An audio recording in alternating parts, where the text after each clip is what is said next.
Welcome back to another episode of BTL. Today we're talking about filmmaking. Yes. And preparing your actors so they can perform really well. What does it take to be a great director, basically? I think there are a few things that can make somebody a good director, right?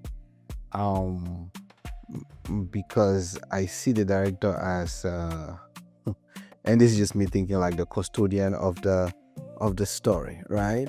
Of that story, and if you're the custodian of that story, then you're doing everything to make sure that that story comes to life, right? And that it has the effect that the writer intended for it to have on the audiences that watch it. So you have a lot of work, right? But I think one of the most important things to do is to make sure that the performances are right. Performances are right. And this is how I'm thinking about it, right? A good film is supposed to put people in a state that is close to being in a trance, right? And so the slightest thing that makes people think like, oh, this is a film. You've lost them. We lost them. So those performances have to be good. Performances have to be good. And then when you're also seeing yourself as somebody who is creating work, creating maybe like data for the editor to have a lot of choices when they are editing that film, then you're also trying to make sure that you're giving them different looks when it comes to the performances. So yeah, understanding camera angles, which is mostly for the DP to do, right? But understanding those camera angles and understanding the feel and look of the film, you have to understand cinematography to some extent. Some directors say you don't have to, but I feel you have to understand. But the most important thing is then the performance, right? There's a script. People are reading the script. They are performing the script. I think it is worth the trouble to take some time and really prepare your actors. It means you have to rehearse with them and rehearse with them and rehearse with them and rehearse with them. Now, some people think, okay, hey, we can skip that step. Maybe we can just give them their scripts and then they can read it that same day and perform. I feel that is the most dangerous thing to do. I feel that's the most dangerous thing to do. First of all, because it will never work and it will make you spend so much time, very expensive time. You have the whole crew out there. You have everybody else out there. You are at the location and all that. You're spending expensive time trying to get a performance when you could have just spent that time rehearsing with the actors. What really annoys me, if I have to be really honest, is when people have a complete disregard for the endeavor, right? They have complete disregard for the story. I've seen that many times, right? Some people show up when you do not have regard for the story, and then your activities are not geared towards pushing that endeavor forward, then you become an impediment, right? You become it's just like you're sabotaging.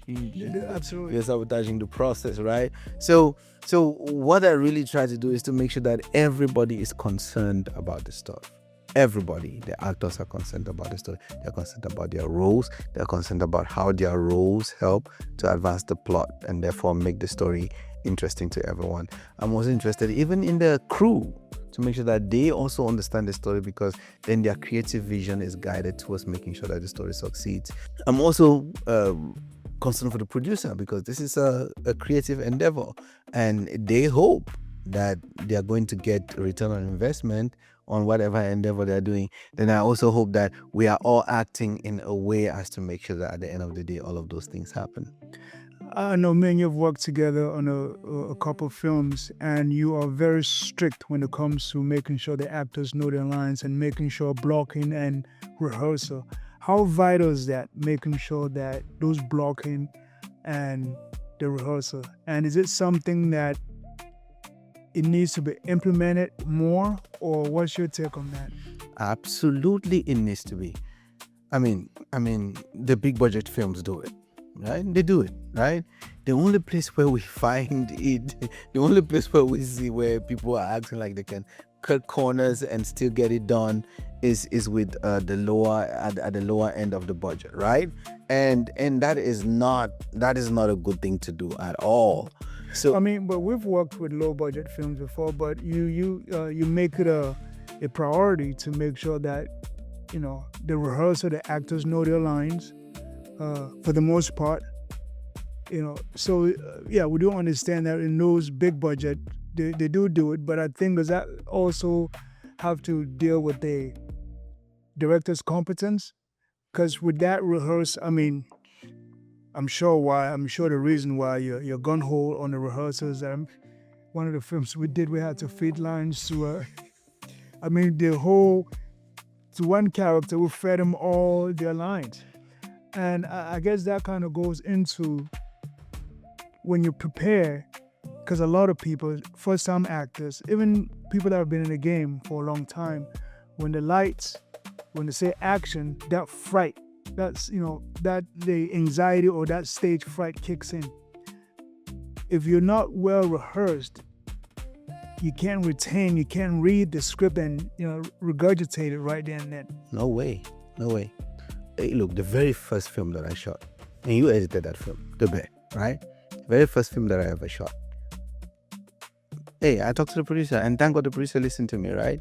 And we rehearsed, and people knew their lines, and they really, really knew their lines, right? And I was wearing a lot of hats in that film, right? I was director of photography, and I was director too, right? And running around and doing lighting. But it was so easy because no matter what I was doing, you change the camera to another angle, same lines. Go to the other angle, same performance. Go to the other angle, same performance. And we were picking up those scenes like it was nothing. Why? Because of one reason. We rehearsed. Rehearsals. Moving on to that, we go to another set. They are not rehearsed because for some reason, and what happens? You find yourself shooting one scene for hours upon hours because people do not have their lines. And like you said, we got to the point where we were feeding people lines one after the other. I don't care how good you stitch those lines, man. It's the performance on the screen. The flow is not there. It's not good. And when you're feeding the actor lines, you can tell that there's something inside of them saying that I should have probably, they're feeling bad about not remembering their lines. So that takes away from the performances, like you're saying. Yeah, you cannot even imagine. I mean, all of this stuff, right? They always underestimate that fact that you just brought up. And no matter how much you rehearse, when you get in front of that camera and you're performing, stage fright is going to kick in, and that performance is going to come down some. How do you handle actresses or actors that have that stage fright? If they come in, the nerves get the best of them. What do you do to, as a director, to try to guide them back into that character? One of the first things I notice, and those who have like that chronic case of stage fright, is because they are trying to direct themselves. They're trying to be perfectionists. They're trying to say, oh, hey, I want to come out and be this and come out and be that. And like, you know what? You have to get to some point where you let go and trust the director, right? That the director is there to make sure that you look good. You have to get to the point where you let go. Look, there is no way you can be directing yourself and get into any character. That's a lie. You have to be thinking about that character and thinking about, hey, I always tell them, wear the burdens of that character and then you will be that character, right? Think about what they're going through in life and wear their burdens, and all of a sudden you'll kick it, right? So how do you wear their burdens? How do you wear a character's burden? Okay, so let's think about a police officer, right? Because sometimes you see somebody's being police officer, right? And you see them just take a gun and they're moving around casually, right? And I say, no, come down, let's think about it, right? What are the burdens that are on the police officer's head? Right? Think about a police officer. Okay, sometimes maybe in their life they've made some wrong decisions. The guilt is living with them, right? Maybe they are afraid because of some encounters that they've had with some people, and they know that somebody can show from somewhere and kill them. Post-traumatic stress or of that sort. Maybe they know that one of these days they are going to get into a shooting and they're not going to come out alive. Maybe just by going to crime scenes, they have seen dead people, they have seen blood, they have seen all of that stuff, right? those are the burdens that they are carrying with them. You need to carry all of those burdens and put them on top of you.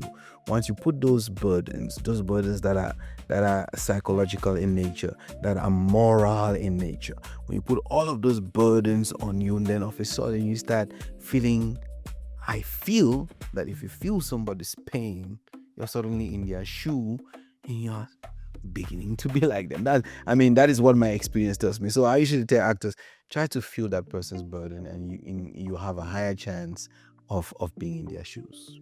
So just understanding the character holistically. Upbringing, environment, past experiences. So you really have to, and also you have to really remove yourself. You have to come in empty. Yes, Absolutely. and embody that whole character. Absolutely. Yeah.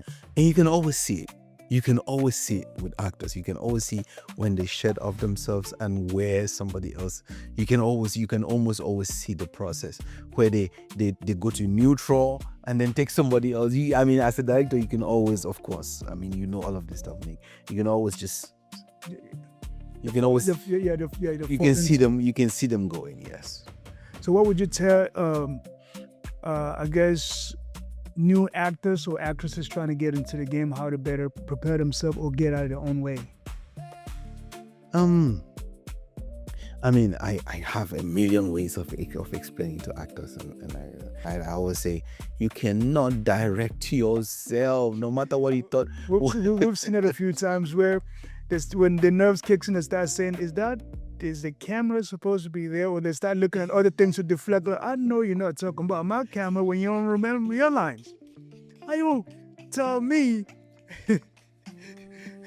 Listen, don't worry about my camera. Your line, you did not take this shot. Yeah, you did not take. You did not take this shot. You did not take this close up. So you have to be there. Yeah, they start pushing. They start projecting. Those are just nerves. Yes, and it's just nerves, which is natural. We all have nerves. We're talking right here. If you and I were to become actors in the film, of course, those nerves are going to kick in, and we're going to do differently. But they just have to trust the director. You have to just trust the directors. They're looking out for you, and the director knows the story front and back, from the beginning from the end from the beginning, and is going to make sure that you give a good performance. You should only worry about your character. If they wanted to become even more intense, then they can start looking at, okay, in a movie is actually an argument, right? And every character in there represents one part of that argument, right? So you should know the part of the argument that your character represents and make sure that you bring that argument to the table so that you can advance the plot.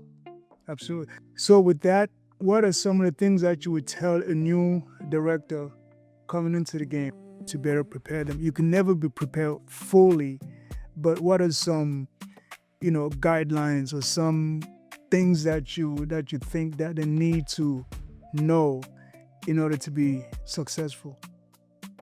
Story. They have to. A director is really intimate with the story, extremely intimate with the story. They know, like I was talking about, knowing the beginning from the end and the end from the beginning.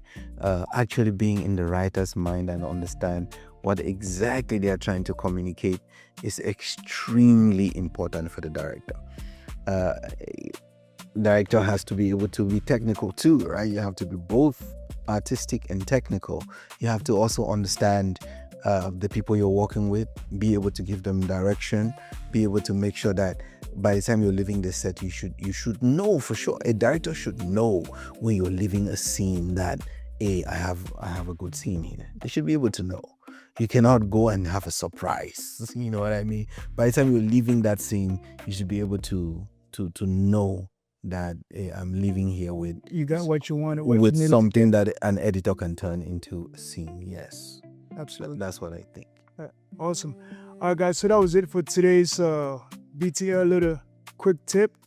Talking to one of the directors here. I've worked with Gordon for over 20 years now. So I just wanted to kind of pick his brain. I value his opinion. He's very well equipped when it comes to that. So.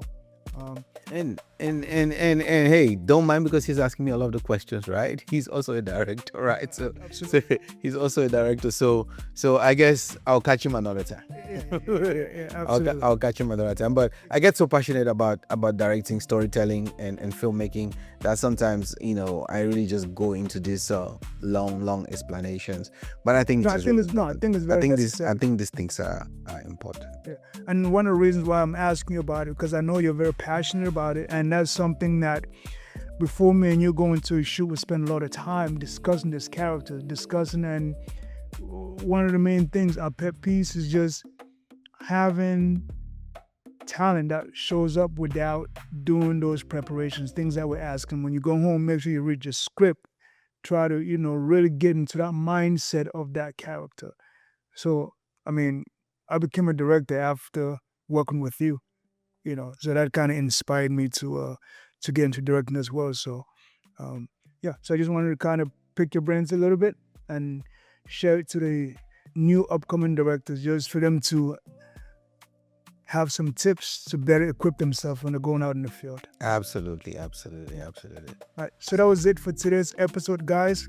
You guys make sure you tune in for some more quick tips about production and filmmaking. Thank you so much.